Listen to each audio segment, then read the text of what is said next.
आपको पिछले क्लास में तो पढ़ा चुका हूँ। क्या पढ़ाए थे?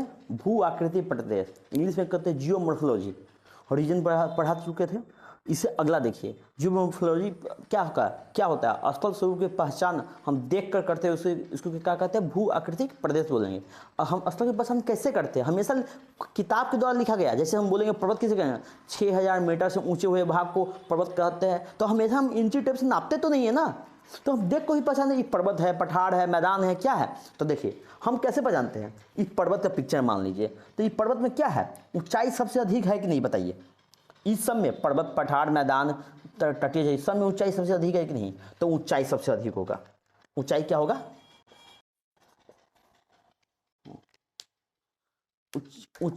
ऊंचाई क्या होगा? सबसे अधिक होगा।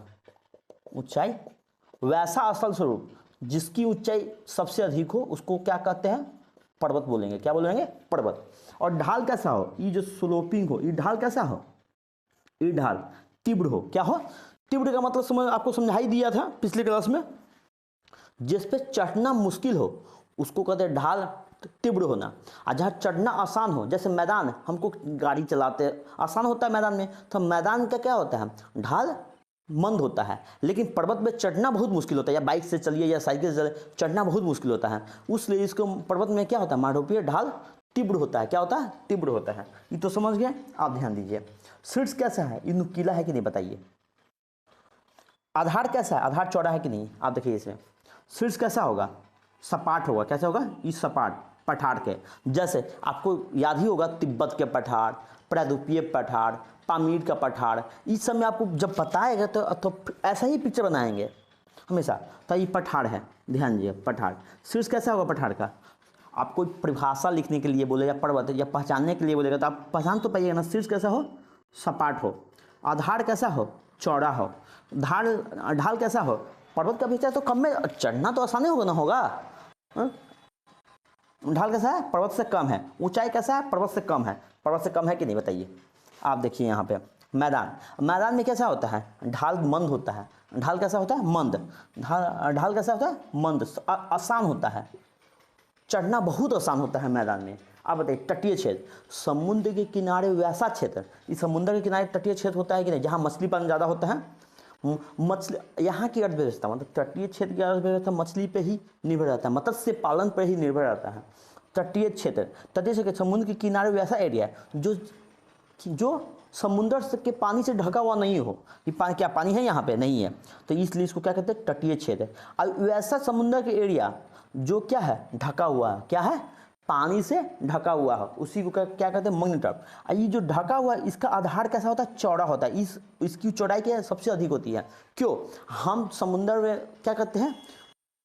बीच पे जाते हैं, तो बीच पे देखते हैं सब स्नान करता है, तो दूर तक जाकर अपना स्नान करके आता है। कोई यहाँ डूबता है नहीं। क्यों? यहाँ की गहराई सबसे कम होता है। गहराई क्या हो? कम हो। और आधार कैसा हो? चौड़ा हो।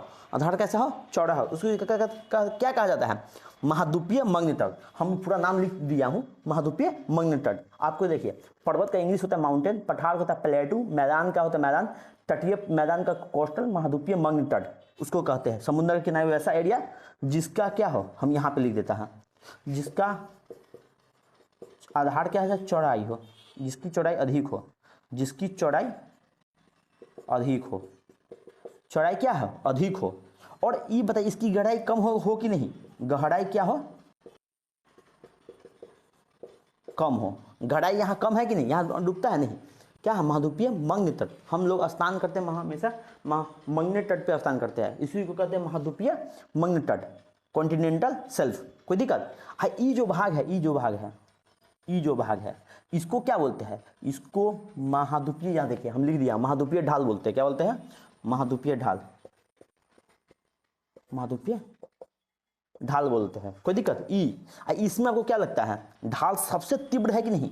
यहाँ चटना तो मुश्किल है, या एक ये सबसे तीव्र है कि नहीं? तीव्र है, हम लिख दिया।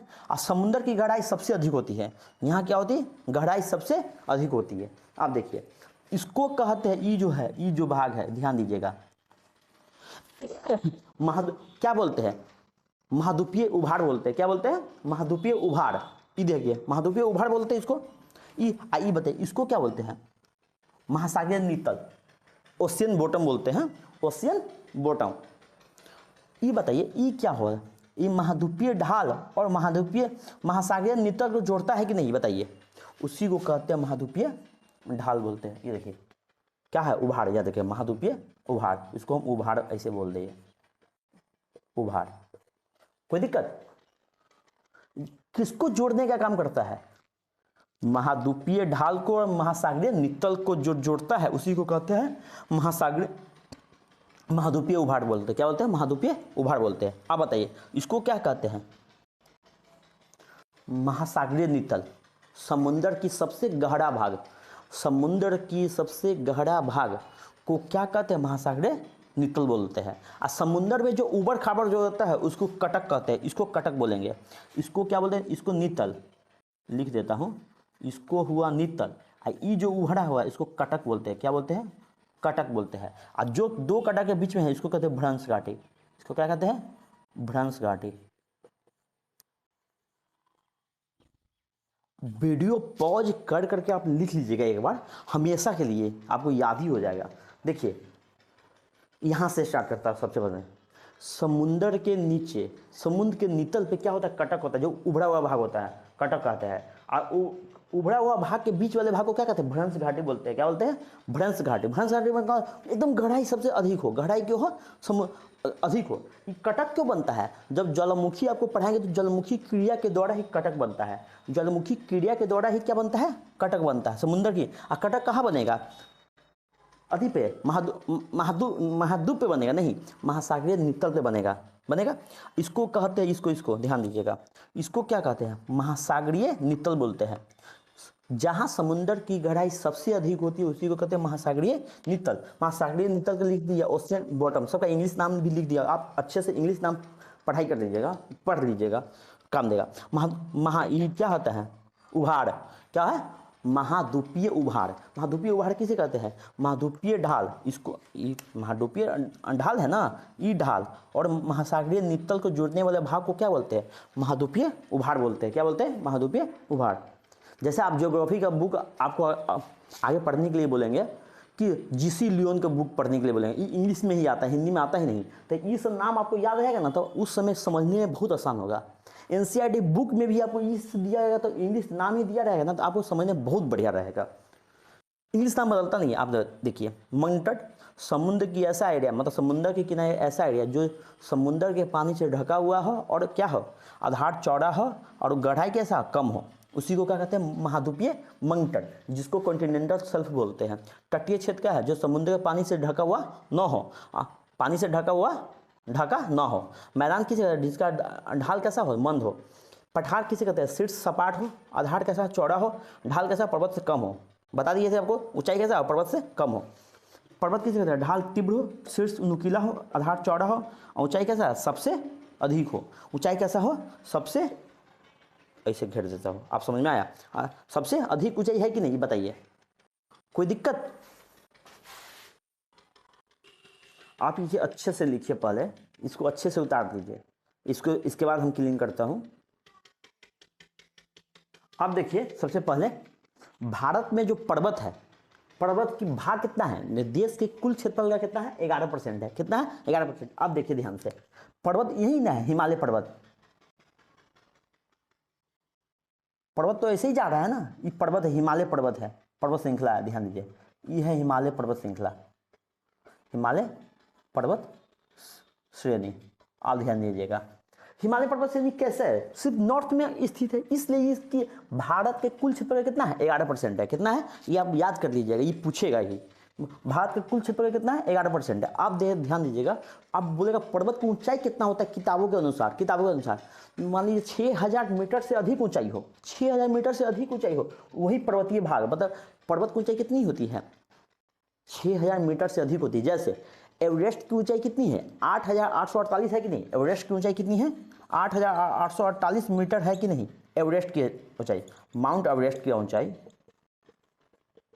8848 मीटर है। लेकिन हम क्या बोले, मिनिमम कितना होना चाहिए? 6000 होना ही चाहिए पर्वत का, समझे? जैसे यहाँ पे जितना पर्वत होगा, नंगा पर्वत, नंदिनी पर्वत, कोई भी पर्वत हो, कंचनजंगा हो, केटू पर्वत हो, इस सब की ऊंचाई कितना, किससे अधिक होगा? 6000 मीटर से अधिक होगा।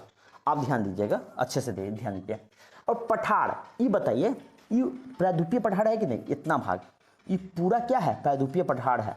ये कितना भाग है? प्रायद्वीपीय पठार है। सबसे अधिक भाग है यही प्रायद्वीपीय पठार है। ये बताइए, ये पूरा भाग में प्रायद्वीपीय पठार है। ये कितना परसेंट है? 43% है। 43 है ना, सॉरी 46% है। कितना परसेंट है? 46% है। आप बताइए पर्वतीय भाग भारत में कितना परसेंट? 11%। प्रायद्वीपीय पठार कितना है? 46%। अब जो बाकी बचा, ये जो बाकी बचा वो कितना परसेंट होगा? 43%। समझ में आया? देखिए 43% हम लिख चुका हूं। आप देखिए ये प्रायद्वीपीय पठार की ऊंचाई कितना होगा? ऊंचाई कितना होगा? ऊंचाई हम लिख दिया हूं, 600 से लेकर 900 के बीच में ही होगा। मीटर, किलोमीटर नहीं बाबू। हमेशा पर्वत की ऊंचाई मीटर में ही होता है, किलोमीटर में होता ही नहीं है, मीटर में होता है। कोई दिक्कत? इतने 600 मीटर, ये भी ऊंचाई बहुत अधिक होता है। समझ में आया? आप बताइए इस पर्वत की ऊंचाई मिनिमम कितना होना चाहिए? 6000 मीटर। इस पठार की ऊंचाई कितनी होनी चाहिए? 600 से लेकर 900 मीटर के बीच होनी चाहिए। मैदान की ऊंचाई कितनी होनी चाहिए? अब लिख दिया, मैदान की औसत ऊंचाई है कितना? 160 मीटर से भी कम। मैदान की ऊंचाई क्या होगा? 160। समुद्र तल से ऊंचाई कितनी है? हमेशा ऊंचाई नापा जाता है समुद्र तल से नापा जाता है 160 मीटर। और तटीय क्षेत्र जो कोस्टल एरिया उसकी ऊंचाई कितना होगा? 160 मीटर से। ये भी तो एक मैदान है ना, हुआ 60 मीटर से भी कम होगा। बात समझे कि नहीं? कोई दिक्कत? अब देखिए पर्वतीय भाग की कितना है भारत में? 11%। ये जो मैदानी इलाका है कितना है? 43%। ये जो पठारी इलाका है ये कितना है? 46%। आप ये क्रम में सजाने के लिए बोलेगा, क्या बोलिएगा? भारत में पर्वत नहीं, सबसे अधिक है पठार। पठार से कम होगा कौन सी? मैदान, एरिया वाइज। और इससे कम क्या होगा? पठार। सॉरी, क्या लिखा जाता है बाबू? पठार। आप देखा, पठार हुआ 46%, मैदान होगा 43%। कोई दिक्कत? और पर्वत क्या होगा? 11%। इतना किसी को दिक्कत है? आपको दिक्कत है क्या? दिक्कत है तो बताइए, हम फिर से आपको पढ़ाता हूँ। इस पूरा भाग को बोलते हैं प्रायद्वीपीय पठार। इस ऊपर वाले भाग को कहते हैं पर्वत। क्या बोले हैं? पर्वत। कौन सा पर्वत है? हिमालय पर्वत है। ये जो भाग है मैदान, आपको अगले क्लास में बताएंगे मैदान में कौन कौन सा भाग आता है। राजस्थान का मैदान आता है, गंगा का मैदान आता है, और असम का मैदान आता है, पंजाब का मैदान आता है। ये सब पढ़ाएंगे। आप पर्वत पढ़ाएंगे। आपको स्टार्ट कैसे करेंगे? पर्वत से चालू करके और नीचे तक जाएंगे। पर्वत पढ़ाएंगे पहले, तब मैदान पढ़ाएंगे, तब इसके बाद क्या पढ़ाएंगे? प्रायद्वीपीय पठार पढ़ाएंगे। समझ में आया? सारा पढ़ा देंगे तभी आपको भारत के इतिहास, भारत का भूगोल अच्छे से समझ में आ जाएगा। कोई दिक्कत? देखिए इतना अच्छे से आप लिखिए पहले।